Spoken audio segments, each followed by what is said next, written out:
মুখস্থ করে দেবেন দোয়াটি, সারা জীবন কাজে লাগবে। এই দোয়া আমার জীবনে বহু উপকার দিয়েছে।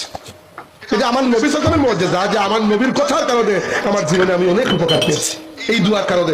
এই দোয়া আপনার দুঃখ পেরেশানিকে শুধু দূর করবে তা নয়, এই দোয়া আল্লাহ রাসূল সাল্লাল্লাহু আলাইহি ওয়াসাল্লাম আপনার দুঃখ পেরেশানিকে আল্লাহ রাব্বুল আলামিন খুশি দিয়ে পরিবর্তন করে দেবেন।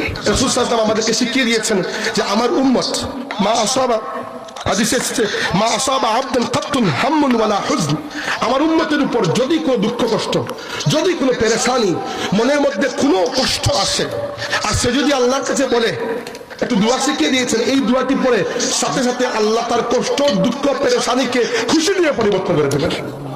দোয়াটি একটু লম্বা, দেখেন মুখস্থ করতে পারলে তো পড়লেন। বিশেষ করে হাফিজে কোরআন যারা, আপনারা এটা পড়বেন, কারণ এখানে কোরআন শরীফের ওসিলায় আল্লাহ রাসূল দোয়া চেয়েছেন। কোরআন শরীফকে আল্লাহ রাসূল এখানে হাইলাইট করেছেন, আর হাফিজে কোরআনদের যেহেনও ভালো থাকে তো মুখস্থ করতে পারবেন সহজে।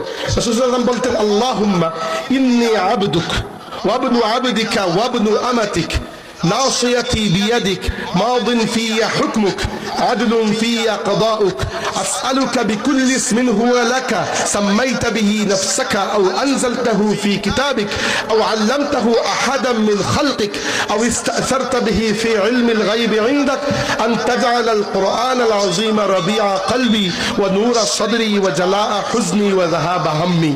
লম্বা দোয়া সবাই হয়তো মুখস্থ করতে পারবেন না, কিন্তু যদি নিয়ত করে ফেলেন, যে কোনো জায়গায় খুঁজে পাবেন দোয়াটি। এই দোয়াটি যখন আপনি নিয়ত যদি করে ফেলেন যে না মুখস্থ করবো, আরে বাবা 1 ঘন্টা লাগবে না মুখস্থ করতে। ছোট বাচ্চা যাদের যেহেন ভালো আছে মুখস্থ করে দেবেন দোয়াটি, সারা জীবন কাজে লাগবে। এই দোয়া আমার জীবনে বহু উপকার দিয়েছে।